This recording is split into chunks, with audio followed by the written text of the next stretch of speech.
This definition of sustainable development is the one that most geographers quote or misquote. It comes from the Brundtland Report. The report was published in 1987 and was also known as Our Common Future. The committee of leading government representatives and scientists from many countries were convened by the UN. The report is known as the Brundtland Report due to the fact that Gro Harlem Brundtland, the Prime Minister of Norway, was the chair of the committee. As can be seen from the Venn diagram, sustainable development can't be achieved without all three of the components: social, ecological and economic. It's well worth looking at this diagram carefully and checking out the different component parts of each one of those areas and see how they come together to form that sustainable development of the centre.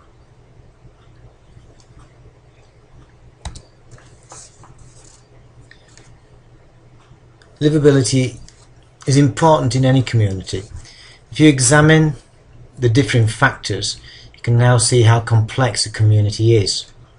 All of these different factors should come into play to create their livability.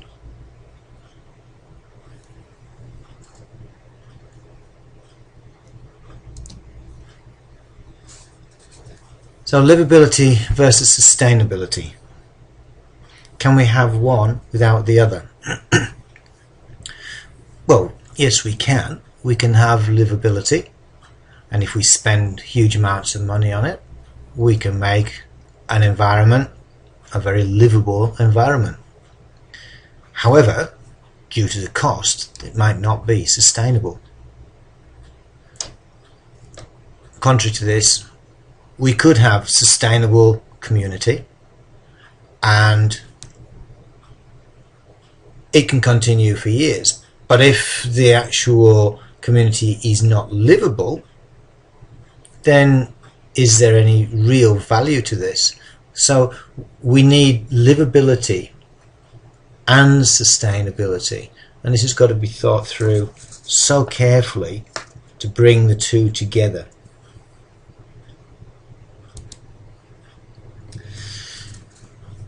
If you remember when we checked out the websites and you looked at your family's ecological footprint, how many earths were required if all the people in the world consume the way that you do? And if we look at the world today and we see how many people are living below that poverty line, it must mean that we are living well above and beyond the means. So what do we do in the future when some of these countries start to catch us up? For example, China or India. Now we've seen that real rise in China, where there's an enormous population, and now that population wanting to be like us. They want to be consumers, high consumers. What are their demands upon our natural environment? Are we going to be able to sustain those needs of those people? And I would guess that in the future, no, there's no way that we can continue to live the way that we are living in this technological age without having some ecological downturn.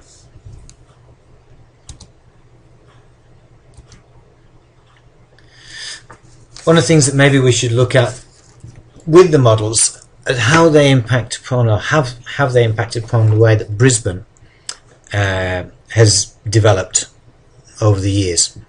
So we can see, in some respects, the concentric zone model in Brisbane, how it's spread out from the CBD, and we can see the suburbs and those areas, cheaper housing. We can see areas by the river where they've fallen into decline, and then that rejuvenation there. So we can see that what we've called that cinnamon donut, and then all of a sudden coming back to that jam donut where there's a gentrification of certain areas and things like that. So that would show up in some ways as a concentric zone model. We can also see a sector model. If we look at the highway when we drive into Brisbane itself and we follow those main highways, that we can see the industry that takes place there and the types of housing that are there, the industry that's there, and so we can see that sector model following different arterial routes. We can also see multiple nuclei that shows up in Brisbane, that we can see those major shopping centres that appear, that we don't just have one central business district, but we have some minor ones as well that are around the city. And we need to see that model in place, and we see that maybe all three of those models take place in Brisbane. So maybe there isn't just one model for Brisbane, it's a mix of all three.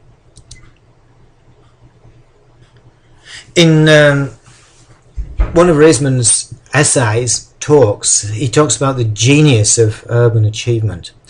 And what he means by that is the fact that that urban community can live together. It can be up to millions of people living together in one community, that they're living generally harmoniously, that they're being fed and watered and sheltered, that they're able to commute to work, they're able to play, have leisure time, and it's a functioning entity, that urban environment works. Somehow it works, and to him that's a genius, that the idea that somehow the whole thing functions. How it works and how it functions, yeah, is almost like magic. If we look back at some of our notes, we saw that rise of cities, and cities have been around for thousands of years, there's no doubt about it. And we can look back in Roman times, Babylonian Empire, a number of empires, there have been large cities. But we saw in the Industrial Revolution the growth of many more cities, and that growth of established cities expanding at that point in time. These images show that how many of those cities developed so quickly to do with industry.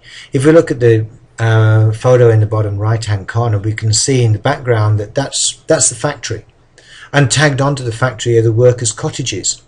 We can see that there's no garden, and if we look at the top right hand corner, we can see that basically the washing is hanging out in the yard.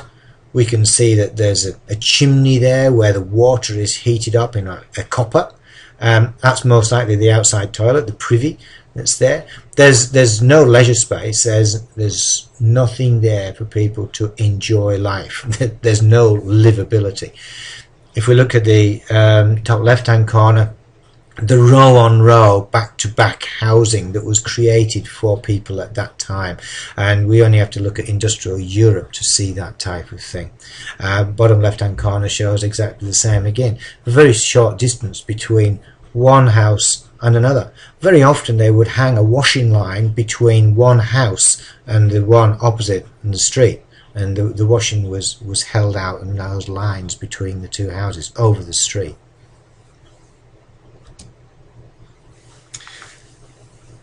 The donut effect is something that I think we've covered quite well, and we're all very aware of. So it's a matter of just reading these notes and seeing how that goes. We had a wonderful example from our 2 Year 11 students about the katabatic winds, the cold air coming down from the mountains for Brisbane, and how it then goes underneath the warmer polluted air and it pushes it up, and that creates an inversion layer. Those pollutants are trapped in that area, the CO2 that's created.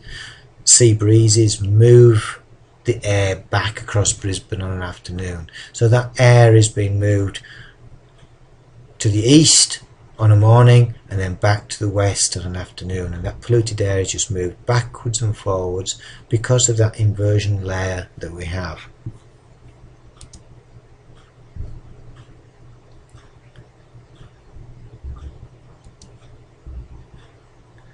Bottom right shows, we can see that inversion layer that's there over the city and a weak attempt at humour at the top left hand corner.